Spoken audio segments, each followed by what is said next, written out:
కెనడాలో ఆయిల్ ఉంది బ్రో, మరి గ్యాస్ ప్రైస్ ఎందుకు 1.7 to 1.8 పర్ లీటర్ ఉంటుంది అని డౌట్ వచ్చిందా? సింపుల్గా చెప్తా. కెనడా క్రూడ్ ఆయిల్ ప్రొడ్యూస్ చేస్తుంది, బట్ రిఫైన్ చేయడానికి కెపాసిటీ లిమిటెడ్. అంటే క్రూడ్ని పెట్రోల్గా మార్చడానికి రిఫైనరీస్ తక్కువ. సో ఏం జరుగుతుందంటే కొన్ని ప్రావిన్సెస్లో, ఎక్స్పెషల్లీ ఒంటారియో అండ్ క్యూబెక్ లాంటి ప్రావిన్సెస్లో రిఫైన్డ్ ఫ్యూయల్ని యూఎస్ నుండి ఇంపోర్ట్ చేస్తాయి. ఇక ట్విస్ట్ ఏంటంటే global oil price plus US refining cost plus transportation plus taxes అన్నీ యాడ్ అయ్యి పంపు దగ్గర ప్రైస్ పెరిగిపోతుందా? ఈవెన్ వార్ జరిగినా కెనడా డైరెక్ట్గా ఎఫెక్ట్ కాకపోయినా గ్లోబల్ ఆయిల్ మార్కెట్ ఒక్కటే ప్రైస్ ఆటోమేటిక్గా ఇంక్రీజ్ అవుతుంది.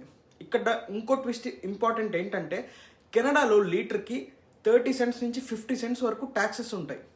సో నువ్వు పే చేస్తుంది జస్ట్ ఆయిల్ కోసం కాదు, ఈ సిస్టమ్ మొత్తం కోసం పే చేస్తున్నాం మనం. నిజం ఏంటంటే కెనడా ఆయిల్ రిచ్ కంట్రీ, కానీ చీప్ ఫ్యూయల్ కంట్రీ కాదు. ఇది ఎర్లీ స్టేజ్లో అర్థమైతే మనకి బడ్జెట్ షాక్ తగ్గుతుంది మామ. ఇలాంటివి తెలుసుకోవాలంటే follow care of Canada, subscribe to care of Canada. Subscribe చేసుకోండి. చేర్స్.